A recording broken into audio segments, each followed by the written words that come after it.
안녕하십니까, 문틀란TV입니다. 곧 발표될 검찰 간부 인사를 두고 박범계를 내세운 현 정권과 윤석열 총장 간의 신경전이 막바지로 치닫고 있습니다. 두 사람은 지난 2일 1차로 제3의 장소에서 극비 회동을 가졌고 금명간에 2차 극비 회동을 가질 예정입니다. 윤 총장과 박범계는 지난 2일 회동에서 이번 인사의 계략적인 기준에 대해 대체로 합의를 본 것으로 전해집니다. 박범계는 현 정권이 입만 열면 부르짖는 검찰개혁을 인사의 기준으로 내세웠고, 윤 총장 측은 추미애로 인해 흐트러질 대로 흐트러진 검찰 조직의 안정을 기준으로 내세운 것으로 보입니다. 박범계는 4일 라디오 방송에 출연해 2일 회동에서 인사 기준을 논의했다며 검찰개혁 못지않게 검찰이 강하게 요구하고 있는 검찰 조직의 안정도 중요한 요소이며 함께 고려될 것이라고 밝혔습니다. 윤석열 총장은 이런 조직 안정 차원에서 이성윤, 심재철 등 검찰 내 빅4 보직에 있는 친추미애 라인에 대해 교체를 강력히 요구하고 있고, 그 요구가 일관된 정황입니다. 이에 비해 박범계는 시간이 흐르면서 발언이 조금씩 변화된 모습을 보이고 있습니다. 윤 총장의 의견을 충분히 듣겠다던 초기의 발언이 4일 방송에선 윤 총장과 인사협의가 아닌 그의 의견을 듣는 차원이라며 의미를 톤다운시키는 발언을 했습니다. 박범계의 이런 발언은 장외 신경전의 일환으로도 해석이 됩니다.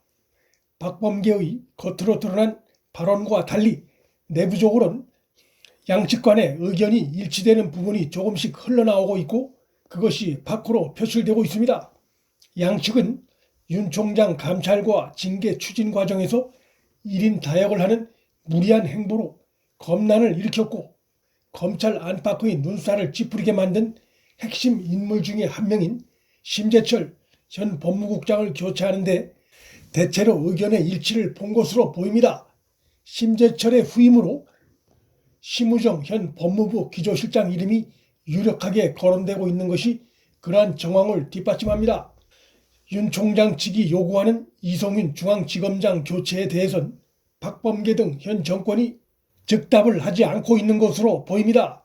민주당 의원 김종민이 이날 한 방송에 출연해 이성윤을 쫓아내면 검찰개혁이 후퇴할 수 있다고 한 발언 그 자체는 여권 내에서도 이성윤 경질 필요성이 제기되고 있다는 방증으로 볼 수 있습니다.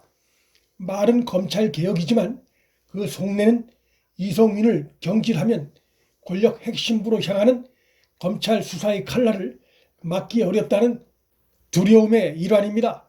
하지만 이성윤 본인이 김학의 불법 출금 사건의 주요 피의자로 거론되고 있는 데다가 한 검사장에 대해 무리한 검언유착 프레임 수사로 검찰 안팎의 비판을 받고 있고, 심지어 중앙지검의 검사들로부터도 용퇴 압박까지 받고 있는 상황이란 점이 여권으로선 고민입니다.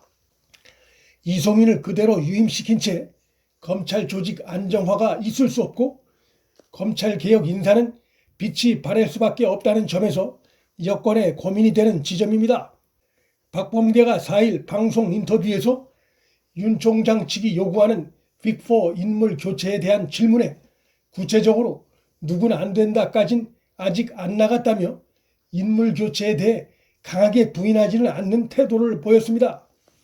박범계와 윤 총장 간의 인사협의의 현재까지의 상황은 심재철은 교체, 이성윤 교체는 막판 진통으로 정리가 됩니다. 하지만 심재철을 제외한 나머지 친추미애 라인인 이성윤과 대검 이종근 형사부장 등 교체 문제와 또 정권이 청와대를 향해 다가가고 있는 대전지검의 월성원전 수사팀, 김학의 불법 출금을 수사하는 수원지검 수사팀 교체 문제를 같이 꺼내들 경우 양측 간 인사 대화가 결렬될 수 있습니다.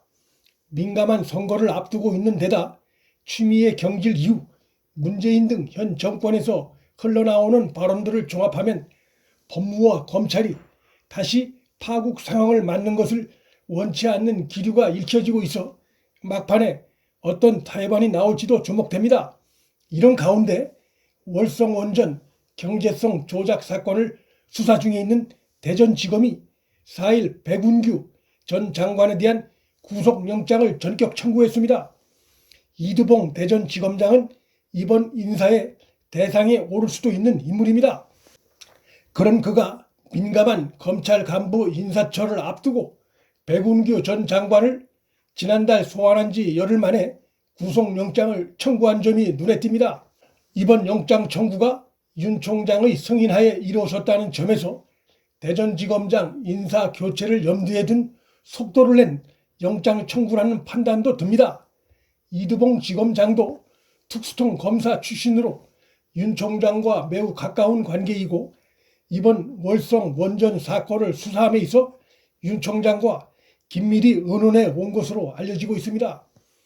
행동에 옮기기 전에 사전 준비를 치밀하게 하는 것으로 잘 알려진 윤 총장의 스타일상 백운규에 대한 구속영장 청구를 그가 승인했다는 것은 그만큼 그간의 수사에서 백 전 장관의 결정적인 혐의점과 관련한 증거를 확보한 것으로 보입니다. 백 전 장관이 소환 조사를 받던 날 이르면 당일 영장 청구가 이루어질 것이란 전망도 나왔으나 그로부터 10일이 지난 뒤에 영장이 청구된 것으로 보아 윤 총장의 영장 청구 보강 지시가 있었고 그것이 마무리된 후 이번에 구속영장이 청구된 것으로 볼 수 있습니다. 지금까지 알려지지 않은 백 전 장관의 새로운 아킬레스건을 검찰 수사팀이 확보했을 수도 있습니다. 백 전 장관이 검찰 수사에서 자신의 혐의를 모두 부인하는 태도를 보인 것도 이번 그에 대한 구속영장 청구의 주된 이유 중 하나로 보입니다. 그에 대한 신병을 확보한 후 수사가 본격적으로 이루어지게 되면 최근 크게 불거진 북원전 건설 문건 관련한 조사도 병행될 가능성이 있습니다. 검찰이 백운규 신병을 확보한 후 수사의 내용이 북원전 건설 추진으로까지 더 넓어질 가능성을 배제할 수 없게 됐습니다. 다가온 검찰 간부 인사와 급피치를 내고 있는 대전지검의 원전 수사가 극적으로 오버랩되고 있는 양상입니다. 문틀란TV 여기서 마칩니다. 구독과 좋아요, 방송 공유는 방송 제작에 큰 힘이 됩니다. 시청해 주셔서 감사합니다.